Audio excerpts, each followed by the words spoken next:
산더러 들리어 바다에 던져지라 하며 그 말하는 것이 이루어질 줄 믿고 마음에 의심하지 아니하면 그대로 되리라.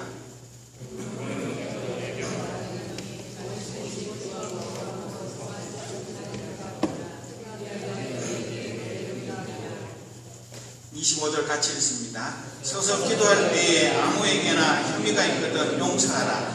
그리하여야 하늘에 계신 너희 아버지께서 너희 허물을 사하여 주시리라 하십니다. 아멘. 천국에 대한 유머 시리즈는 굉장히 다양하고 지금도 끝없이 계속되고 있습니다. 그 중에 가장 대표적인 것이 어느 교회의 장로님이 천국에 갔는데 그 입구에서 천사가 나와서 마중을 해서 장로님 이쪽으로 오십시오. 그래서 천국의 잔치상에 갔더니 아주 맛있는 음식이 잔뜩 차려져 있어서 흐뭇했습니다. 역시 나를 알아보는구나 그렇게 생각했는데 조금 있다가 그 교회에 집사님 한 분이 또 천국에 오셨는데 아니 그 집사님 오니까 수많은 천사들이 뛰어나가가지고 영접을 해서 머리에 예수님께서 생명의 멸관도 씌워주시고 자기보다 훨씬 급이 다른 아주 화합한 진수성찬에 초대를 해서 극진하게 대접을 하는 것입니다. 그래서 이 장로님이 슬그머니 화가 나가지고 자기를 대접하는 천사에게 따졌습니다. 아니 보시오, 저 집사는 우리 교회에 내가 잘 아는 집사인데 나는 장로인데 왜 저 집사는 나보다 훨씬 더 대우를 극진하게 하는 것이오. 이건 아니지 않소. 그렇게 물으니까 그 천사가 조용히 그 장로님 귀에다 대고 장로님 그럴 때가 아닙니다.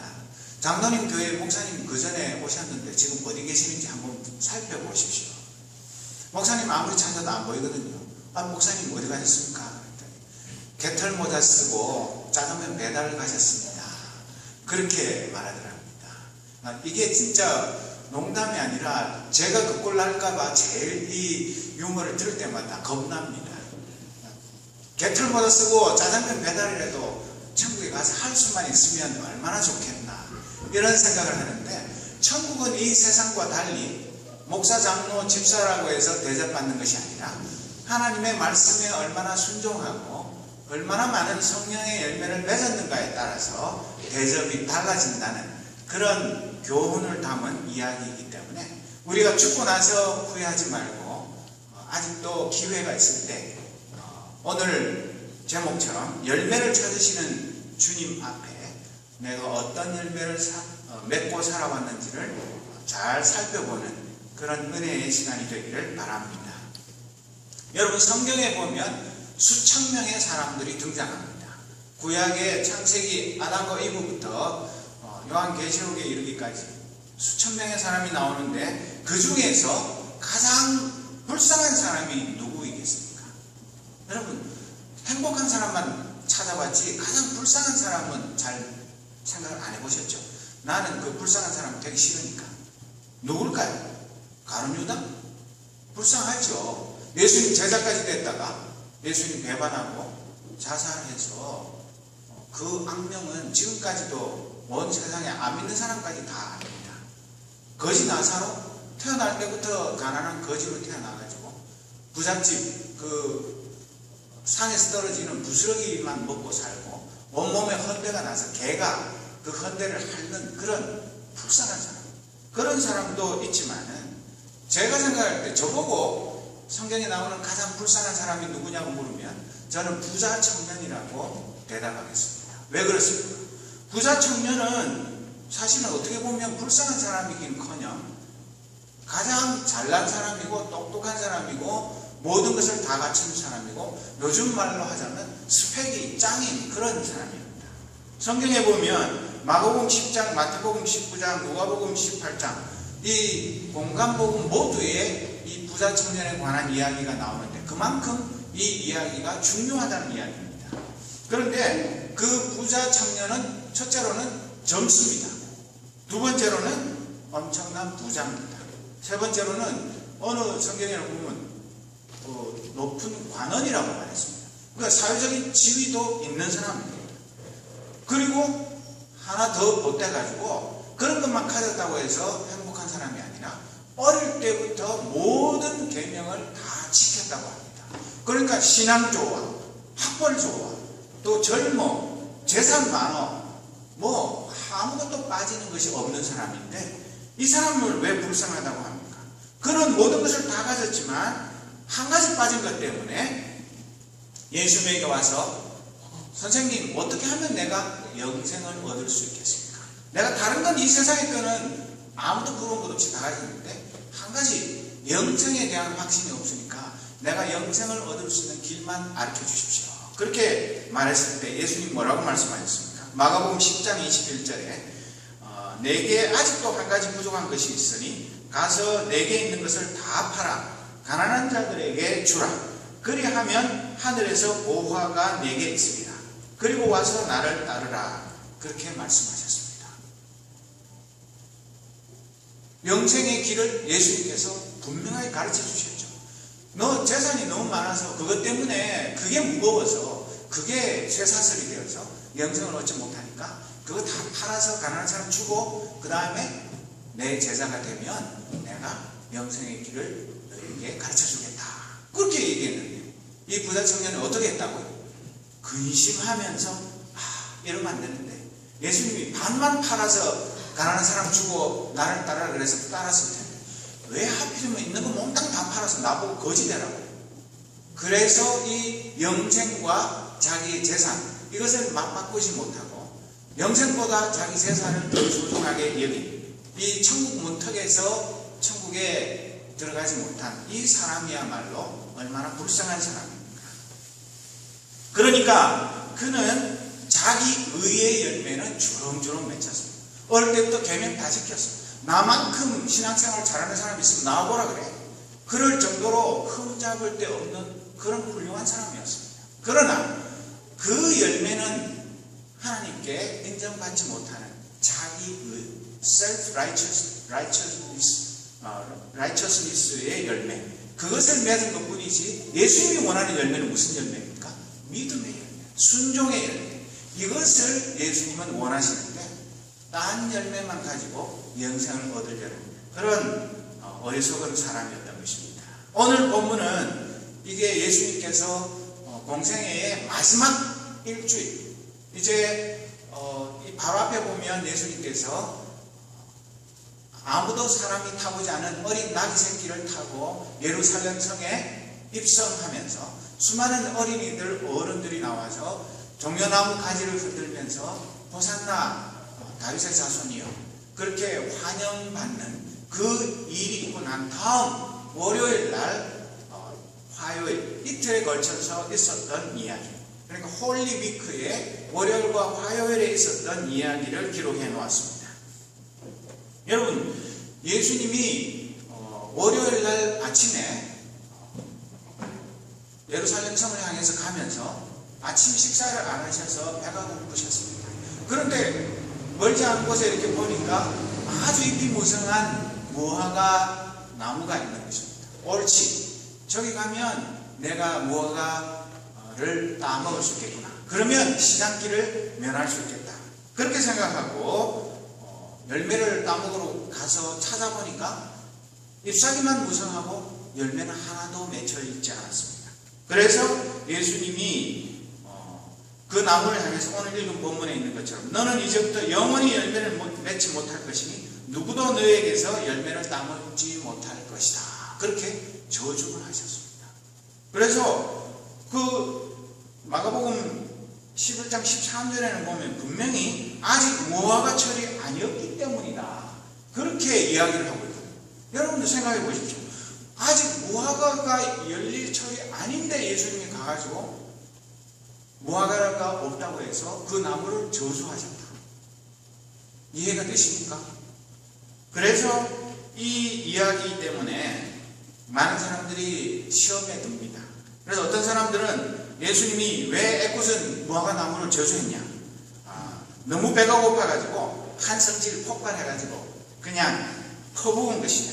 아니면 아프리카의 성자라고 불리는 알버트 슈바이처 박사가 역사적 예수를 찾아서 The Quest of the Historical Jesus라는 책에서 이 사건에 대해서 뭐라고 말했냐면, 무화과 나무 저주 사건은 인간 예수가 임박한 죽음을 앞두고 이성을 잃었음을 보여주는 결정적인 사건이다. 그렇게 말했습니다. 여러분, 슈바이처 박사가 인간적으로는 훌륭한 분이지만 신학적으로는 아주 문제가 많은 분입니다. 그분은 예수님의 인성만 인정했지 신성은 부정한 분입니다. 그래서 우리와 똑같은 사람으로 생각을 하고, 예수님 참 이상한 사람이야, 뭐 이런 사람이 다 있어. 그래가지고 이제 곧 죽을 것을 알았기 때문에 그 죽음의 공포 때문에 이성을 잃어가지고 이런 엄청난 무화과에 대다가 화풀이를 하는 이런 일을 저질렀다. 그렇게 말했습니다. 그뿐만 아니라 영국이 낳은 20세기 최고의 철학자요 수학자라고 말하는 버트란트 러셀이라는 철학자는 나는 왜 기독교인이 아닌가? Why I am not a Christian 이라는 1927년에 나온 책에서 보면 이 무화과 나무 저주 사건을 예수님의 비윤리적인 처사 중에 하나로 꼽으면서 비난하고 있습니다. 여러분 생각은 어떻습니까? 이 슈바이처 같은 성자라고 불리는 사람이나 세계적인 철학자였던 러셀 같은 사람도 이 예수님의 무화과 나무 저주 사건을 이해하지 못하고 비난을 했습니다. 많은 크리스천들조차도 이게 도대체 어떻게 된 거냐, 선하신 예수님께서 왜 이러셨을까, 이 의문을 가지고 있는 사람들이 많습니다. 여러분들은 이 사건을 어떻게 생각하십니까? 만약에 마태복음에는 마가복음 11장 13절에 있는 아직 무화과 철이 아니었기 때문입니다, 이런 말이 없는데, 이 말만 없으면 아무 문제가 없는데 딱 여기 이렇게 해놓으니까 야, 참 예수님도 좀 성격 좀 한성격 하시네, 이상하시네, 그런 오해를 하는 것입니다. 그런데 이 무화과 나무에 대해서 우리가 정확하게 알면 그런 오해가 풀리게 되어 있습니다. 이스라엘의 이 무화과 나무는 우리나라에도 무화과 나무가 있지만 그것은 일본과 인도를 통해서 들어왔다고 하는데, 이스라엘 무화과 나무는 우리나라 무화과하고도 또 좀 다릅니다. 보통 6월절이 있는 4월부터 초막절이 있는 10월까지 무화과 나무는 무려 한 해 5번 열매를 맺습니다. 2모작도 아니고 3모작도 아니고 5번 열매를 맺는데, 4월경에 열매를 맺기 시작해서 5, 6월경에 수확하는 그 첫 번째 열리는 무화과 나무 그 열매를 보통 그 뒤에 열리는 본격적인 무화과는 트레나라고 부르고, 앞에 맨 먼저 열리는 무화과는 히브리어로 비쿠라 또는 파게라고 부르는 것입니다. 그래서 이사야 28장 4절에는 이 무화과 나무를 여름이 오기 전에 맨 먼저 익은 무화과라고 번역했습니다. 그 무화과 사진 좀 보여주시죠. 이것이 2002년 3월 14일에 이스라엘의 소렉 골짜기에서 찍은 비쿠라 처음 열리는 그 열매의 사진입니다. 여러분들에게 이메일로 보다 더 선명한 설교 본문과 이 사진이 다 전송이 될 것입니다. 그래서 선명한 사진으로 보면 이 무화과 열매는 좀 푸르고 다 익은 것도 완전히 익은 본격적인 열매하고 확실히 눈에 띄게 차이가 납니다. 그런데 이 히브리인들은 이 처음 익은 무화과 열매를 주인이 따지를 않고 길에 지나가는 나그네나 아무나 그것은 따 먹도록 허용을 한 것입니다.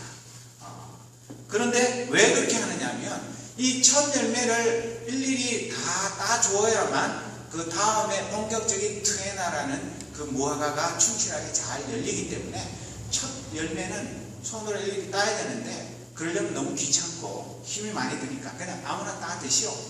그 다음 거부터는 내 거요. 이렇게 한다고 하는 것입니다. 그래서 이 본격적인 열매 트레나는 여름 실과, 여름 무화과, 늦은 무화과 또는 푸른 무화과 이런 다양한 말로 불렀습니다.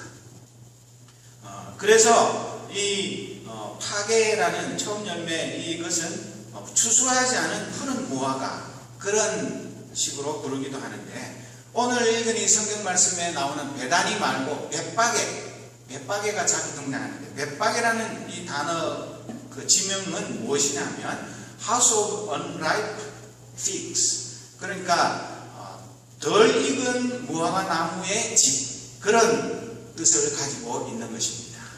그래서 이 무화과라는 영어의 fig, F-I-G, 이 단어가 히브리어 파게, 이 처음 익은 열매, 여기에서 온 것입니다. 그러니까 오늘 읽은 이 13절에 우리에게 그 걸림돌이 되는 말씀은 아직 무화과철이 아니었다는 말은 공격적인 트레나 철이 아니고 지금은 파괴는 열릴 그런 철이라는 것을 보여주는 것입니다. 그렇기 때문에 이 이스라엘의 무화과의 특성을 잘 모르고 오해를 한 것입니다. 아무리 세계적인 석학이라 할지라도 모르는 게 있게 마련인 것입니다. 그렇기 때문에 우리는 이 말씀을 읽으면서 전혀 오해할 필요가 없는 것이, 예수님이 그 무화과 철도 모르고 그냥 자기 배고파가지고 눈에 뵈는 게 없어서 실수를 하셨다가 화풀이라는 것이 결코 아니라는 말씀입니다. 오히려 이 이야기는 제가 생각할 때는 예수님께서 이 잎사귀만 무성하고 열매가 없는 무화과 나무를 실물 교훈을 위한 교재로, 생생한 교재로 채택해서 제자들에게 진짜 교훈을 하기 위해서 이 무화과 나무를 선택하신 것이다, 그렇게 생각하는 것입니다. 여러분, 예수님이 아무리 사람의 몸을 입고 이 땅에 계셨지만 예수님은 우리가 상상하는 것보다 훨씬 더 지혜로우신 분이고 참 하나님이요 참 사람이셨던 분이십니다. 그런 분이 단지 좀 멀리 있다고 해서 그 무화과 잎사귀만 보고 안에 열매가 없어서 없는 줄 모르고 가서 더듬다가 헛발질하고 난 다음에 화풀이를 하는 그런 시시껄렁한 분이면 우리의 구주가 되실 수가 없는 것입니다. 그래서 우리는 이 눈에 보이는 이야기만 보고 오해하지 말아야 하는 것입니다. 제자들은 이 사건에 담긴 의미를 잘 알지 못했습니다. 아마 다들 제자들도 이상하게 생각했을 것입니다. 예수님이 평소에 안 하던 일을 하시는 것입니다. 그 무화과나무 잎사귀 안에 열매가 없으면 없구나, 그냥 가자, 배가 고프지만 뭐 할 수 없다, 이렇게 안 하시고 예수님이 그 나무를 향해서 저주하는 것을 제자들이 듣고 있었다, 그렇게 성경에 기록이 되어 있습니다. 그 다음의 이야기가 무엇입니까? 오늘 읽지 않았지만 예수님이 그 다음에는 계속해서 길을 가셔서 예루살렘 성전에 가셔서 그 예루살렘 성전 안에 환전상들, 그 비둘기 팔고 뭐 여러 가지 물건을 파는 사람들의 그 상을 다 둘러엎으시고 내쫓고 그렇게 하시고 난 다음에 뭐라고 말씀하셨습니까? 심지어는 성전을 가로질러서 물건을 나르는 것도 못하게 하시면서 내 집은 만민이 기도하는 집이라고 불릴 것이다 라고 기록되어 있는데 너희는 그곳을 강도들의 소굴로 만들었다. 예수님이 공개적으로 수많은 사람들이 보는 데서, 그것도 6월절 행사를 절기를 지키기 위해서 온 세계에서 수많은 사람이 모여있는 데서 그렇게 화를 내시면서 어떻게 보면 일종의 폭력을 행사하시는 그런 일을 하셨습니다. 이 성전 정화 사건이 이 무화과 저주 사건의 중간에 샌드위치처럼 이렇게 들어있는 것입니다. 이것은 우연이 아니라 예수님께서 이 무화과 저주 사건과 성전 정화 사건이 일맥상통하는, 서로 연결되어 있는 그런 의미가 있다는 것을 보여주는 것입니다. 그래서 그것도 모르는 제자들이 예수님이 성전 정화를 하고 난 다음에 다시 베다니에 가서 하룻밤 주무시고 다음 이른 아침에 다시 예루살렘 성전으로 가실 때에 길을 지나가다가 보니까 마태복음에는 제자들이 이렇게 되어 있지만 이 마가복음에는 베드로가 대표로 예수님에게 이야기했습니다. 라삐님, 저것 좀 보십시오. 선생님이 저주하신 저 무화과 나무가 뿌리째 말라버렸습니다. 참 신기하네요. 예수님 어제 그냥 한 말씀 하고 지나갔는데 어떻게 하루 사이에 뿌리째 그 큰 무화과 나무가, 여러분들이 상상하는 것보다 무화과 나무가 굉장히 큽니다.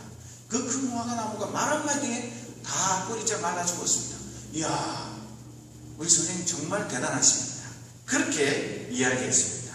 이것은 불교의 10월의 비유와 마찬가지로 달을 쳐다보라고 달을 가르치는데 달은 안 보고 야, 그 참 손가락 잘생겼네. 손가락 아직 때가 많이 묻었네. 그렇게 생각하는 거 얼마나 어리석습니까? 달을 가르치면 손가락을 보는 게 아니라 달을 보아야 하는 것입니다.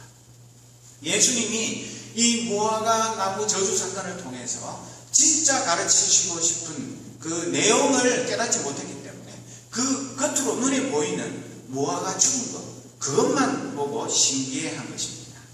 그런데 이 예수님의 무화과 저주 사건은 일종의 행위 비유라고 부르는 것입니다. Unacted parable 그렇게 부르는 것입니다. 그러니까 비유인데 행동을 통해서 그 비유에 담긴 진짜 뜻을 제자들에게 교훈하고 있는 것입니다. 그래서 제자들은 예수님의 가르침을 그 겉만 보고 그 속에 담겨있는 의미를 깨닫지 못한 것은 그 뒤에도 계속 이어지는데 마가복음 13장 1절 이하에 보면 그날 예수께서 성전을 떠나려 할 때에 제자 한 사람이 말하였다. 선생님 얼마나 훌륭한 건물입니까? 돌을 조각하여 장식해 놓은 이 벽을 보십시오. 예수께서 대답하셨다. 이 큰 건물이 멋있어 보이느냐? 그러나 돌 하나라도 제자리에 그대로 얹혀있지 못하고 다 무너지고 말 것이다. 제자들이 이 교훈을 받고 난 다음에도 예루살렘 성전의 그 화려함, 그 헤롯 성전이 얼마나 멋있게 지어졌는지 우리는 눈으로 보지를 못했고 지금 가도 없습니다.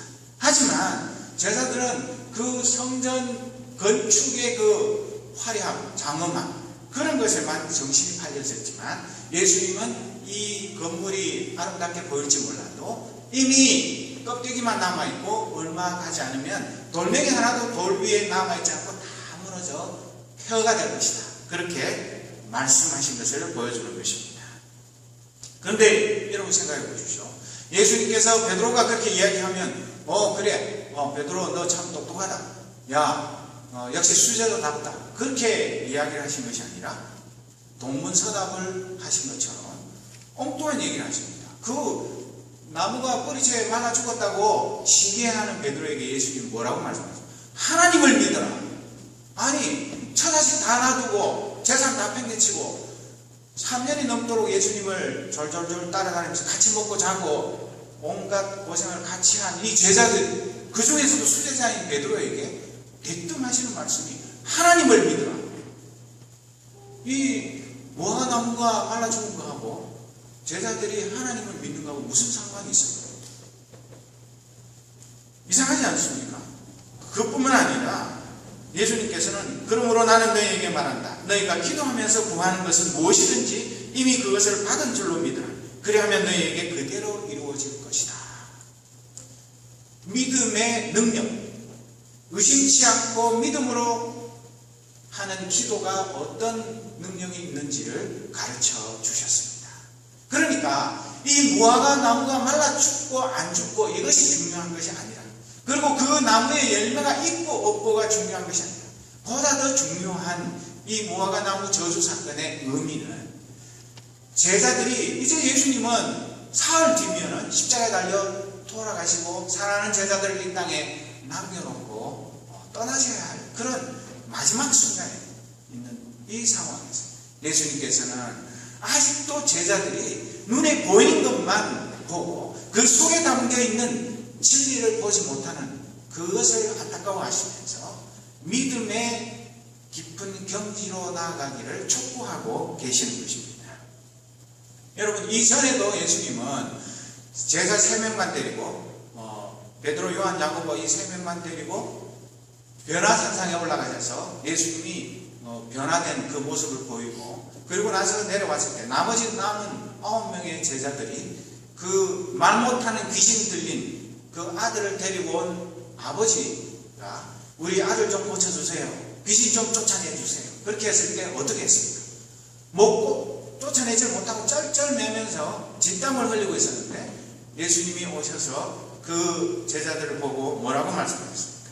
믿음이 없는 세대여 내가 얼마나 너희와 함께 있으며 얼마나 너희에게 참으리요 라고 탄식하시면서 그 아이에게 들려있던 귀신을 쫓아내셨습니다. 그러고 난 다음에 망신을 당한 제자들이 예수님에게, 예수님 왜 우리는 그 귀신을 쫓아내지 못했고 예수님은 쫓아내셨습니까? 우리가 그렇게 하지 못한 이유가 뭡니까? 그렇게 물어보았을 때 예수님 뭐라고 대답하셨죠? 이런 부류는 기도로 내쫓지 않고는 어떤 수로도 내쫓을 수 없다. 그 말은 무엇입니까? 9명이나 되는 너희들이 지금까지는 귀신도 쫓아내고 병자도 고치고 많은 일들을 했지만 그 귀신 들린 아이 앞에서 믿음의 기도를 드리지 않았기 때문에 너희들이 그전에는 할 수 있었어도 그 순간에 그 귀신을 쫓아내지 못하였다. 기도만이 문제 해결의 정도다. 그것을 가르쳐 준 것입니다. 여러분, 이것은 제자들만에 국한된 것이 아닙니다. 우리도 신앙생활하면서 눈에 보이는 이런 것을 보기를 원합니다. 여러분, 만약에 제가 그 사도 바울이나 베드로처럼 능력이 있어서 말기암 환자가 여기 왔는데 예수 그리스도 이름으로 그 말기암 환자를 고치고 또 실려가지고 들것에 실려와서 걷지도 일어서지도 못하는 사람을 예수님의 능력으로 고치고 그렇게 한다면 어떤 일이 벌어지겠습니까? 이 지역에 있는 모든 TV는 물론이고 미국 전역에 그 믿지 못할 엄청난 광경을 생중계를 하지 않겠습니까? 그리고 수많은 사람들이 구름대같이 몰려들어 올 것입니다. 그리고 여러분들도 야, 우리 교회 목사님은 신유의 은사가 있는 분이야. 이야, 못 고치는 병이 없어. 그러니까 우리 교회 와봐. 이렇게 하겠죠. 눈에 보이는 것, 그것이 전부가 아닌 것입니다. 지금도 그런 식으로 베니닌이라든지 수많은 전 세계를 다니면서 병자를 고치는 것만 전문으로 하는 그런 부흥사들이 얼마나 많습니다. 그것이 능사가 아닌 것입니다. 사랑하는 믿음의 친구 여러분, 겉으로 꽤 믿음이 있어 보이고 그렇지만 속은 늘 갈팡질팡한 것, 그것이 의심하는 사람의 마음인 것입니다. 여러분, 여기에 의심하지 않는 그런 기도라고 말하는 여기에 의심이라는 단어가, 헬라어 단어는 두 단어가 합성된 것인데 디아와 크리노가 합성된 단어인데 이 단어의 뜻은 무엇이냐면 가닥을 잡지 못하고 두 가지 가능성 사이에서 우왕좌왕하는 것, 그것을 의심하는 것이라고 말하는 것입니다. 여러분, 우리가 기도를 할 때도 내 기도 하나님 들어주실까 말까, 들어주시면 좋긴 하겠는데 기도하면서 안 들어주실지도 몰라, 그렇게 생각하면서 하는 기도, 그것이 의심하는 마음으로 드리는 기도인 것입니다. 그런 기도를 우리 하나님께서 들어주시겠습니다. 그런 우왕좌왕하고 갈팡질팡하는 마음 없이 순전한 마음으로 기도를 하면, 예수님이 말씀하실 때는 저 멀리 바다가 보이는 곳이었는데 이 감람산을 들어서 바다에 빠지라고 명하여도 그대로 될 것이다, 그렇게 말씀하신 것입니다. 성경에 나오는 수많은 믿음의 사람들은 이 순전한 믿음의 기도를 드렸기 때문에 응답받았고, 오늘 저와 여러분이 기도에 응답받지 못하는 까닭은 의심하면서 기도하기 때문에 그렇다는 것을 예수님께서는 이 제자들에게 교훈을 하고 계시는 것입니다. 예수님이 가장 싫어하는 사람은 어떤 사람입니까? 예수님이 대놓고 독사의 자식들아 하면서 욕을 퍼본 사람들이 어떤 사람들입니까? 서기관과 바리새인들. 왜? 외식합니다. 겉으로는 거룩하고 겉으로는 경건한 척, 겉으로는 하나님 잘 섬기고 금식하고 사람들 다 보는 데서 손을 벌리고 몇 시간씩 서서 기도하면서 내가 이런 사람이요, 내가 이렇게 하나님을 잘 섬기는 사람이요, 그렇게 하지만 속에는 해칠한 무덤과 같이 안에는 온갖 더럽고 지저분한 그런 것들이 가득한 사람이라고 예수님이 제일 싫어하셨던 그런 것이 바로 이 믿음과 삶이 겉으로 드러나는 것과 실상이 일치하지 못하는 것, 그것을 우리가 흔히 말하는 빛 좋은 게살구라고 하는 것입니다. 여러분, 게살구 보셨는지 모르지만 게살구는 일반 참살구보다 훨씬 더 빛깔이 좋습니다. 먹음직합니다. 그래서 따먹어보면 어떨까요? 떫고 쉬어서 도저히 먹을 수가 없습니다. 우리의 신앙이 그래 가지고는 우리 주님께 인정받지 못하는 것입니다. 그래서 외화내민, 허장성세, 유명무실, 그런 것들이 정말 우리가 피해야 할 신앙의 형태가 아니고 무엇이겠습니까? 겉으로는 그럴듯한데 속은 텅 비어있는 속빈 강정과 같은 그런 믿음으로는 결코 우리 주님을 기쁘시게 할 수 없는 것입니다.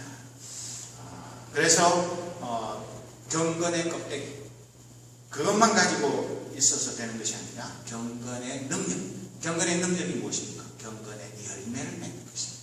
그것이 우리 주님이 우리에게 기대하시는 삶인 것을 우리는 분명히 이 사건을 통해서 깨달아야 하는 것입니다. 두 번째로, 예수님께서는 25절에 보면 너희가 서서 기도할 때 어떤 사람과 서로 등진 일이 있으면 용서하여, 그래야 하늘에 계신 너희 아버지께서도 너희 잘못을 용서해 주실 것이다. 그렇게 말했습니다. 아니, 무화과 저주한 거, 그래가지고 그 무화과 나무가 말라 죽은 거하고 용서가 무슨 상관일까?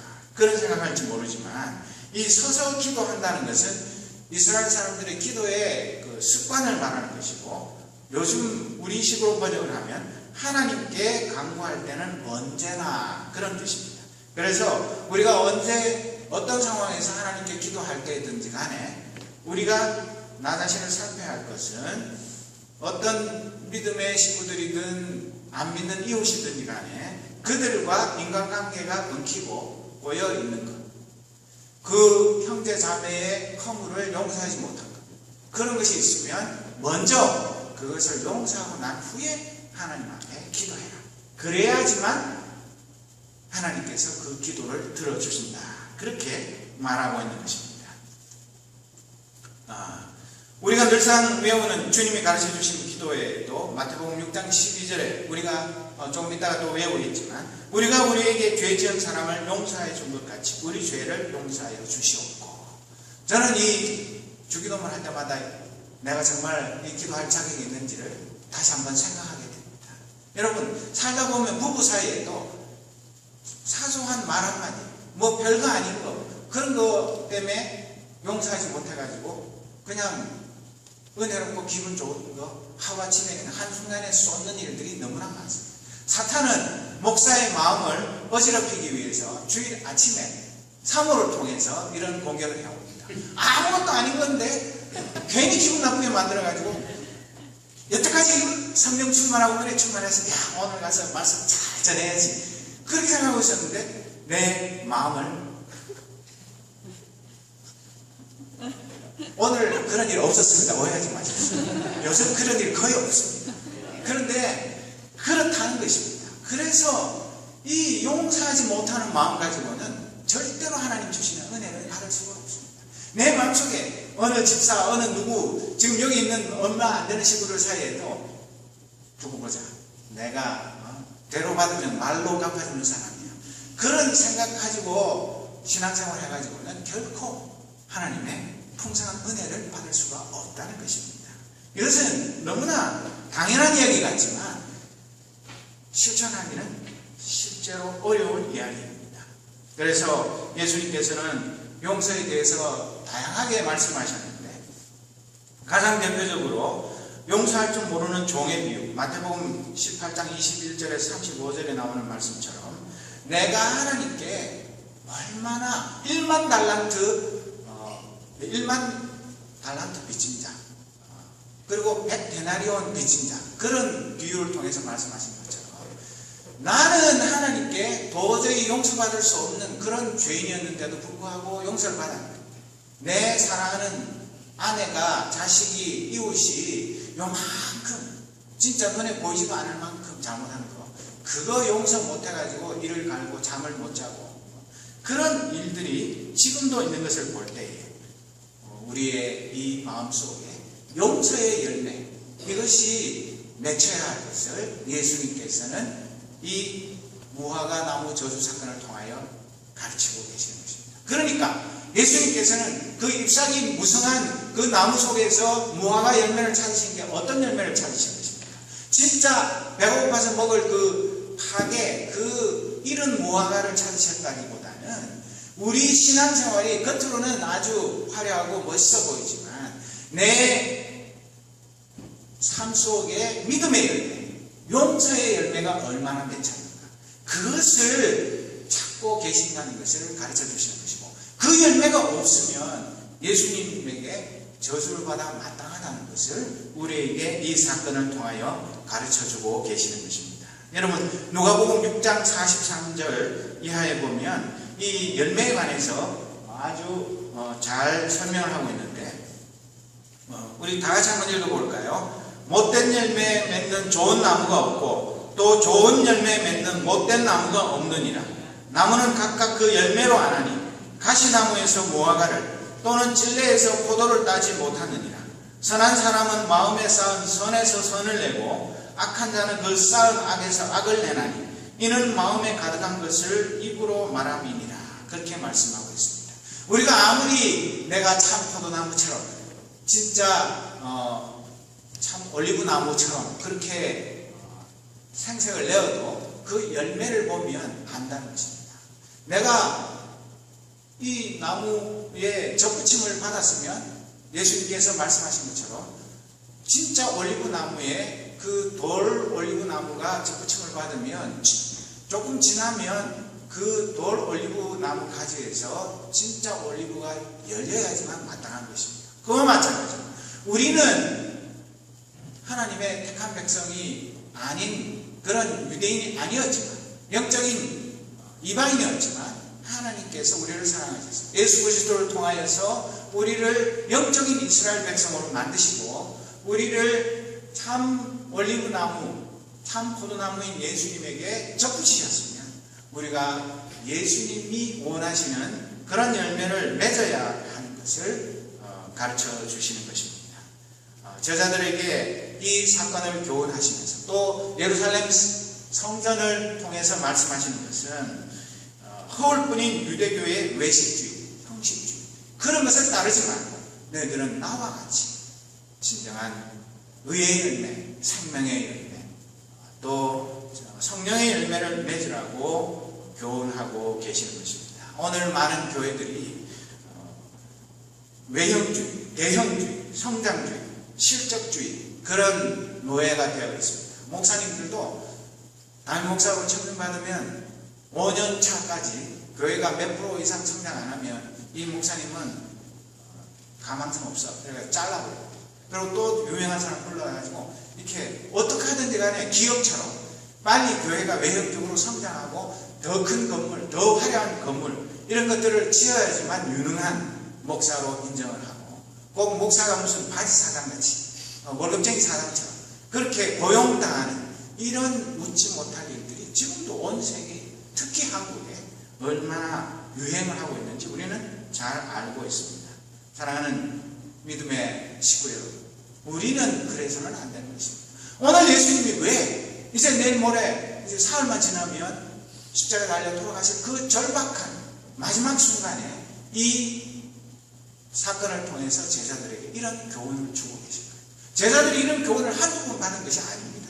그전에도 여러 번 이야기하셨지만 이제 자기 자신이 제자들에게 교훈한 것을 총 결산하는 그런 순간에 예수님께서 무화과 나무 저주 사건을 통해서 우리에게 하나님을 믿어라, 믿음의 기도를 드리는 믿음의 사람이 되어라, 그리고 아직도 용서하지 못한 것 있으면 다 용서하고 진정한 용서의 기쁨, 그 행복, 그 용서하는 자에게 주시는 하나님의 풍성한 은혜를 누리는 그런 사람으로 살아가라고 말씀하고 계시는 것입니다. 그래서 정말 오늘 우리도 예수님께서 나에게 찾아오셔서 너는 참 잎이 무성한 나무와 같이 교회에서 봉사도 잘하고 남들이 칭찬하고 아주 훌륭한 신앙생활을 잘하고 있는데 과연 내가 찾는 열매 얼마나 많이 맺었는지 한번 보자, 그렇게 말씀하십니다. 어떤 열매를 주님께 내어드리면서 예수님, 제가 부족하지만 이런 믿음의 열매, 이런 용서의 열매, 이런 성령의 열매를 맺었습니다. 내 열매를 주님 받아주옵소서, 이렇게 말씀드릴 수 있는 신실한 예수 그리스도의 제자로 살아가는 저와 여러분이 되시기를 주님의 이름으로 축원합니다. 기도하겠습니다. 하나님 아버지, 베드로만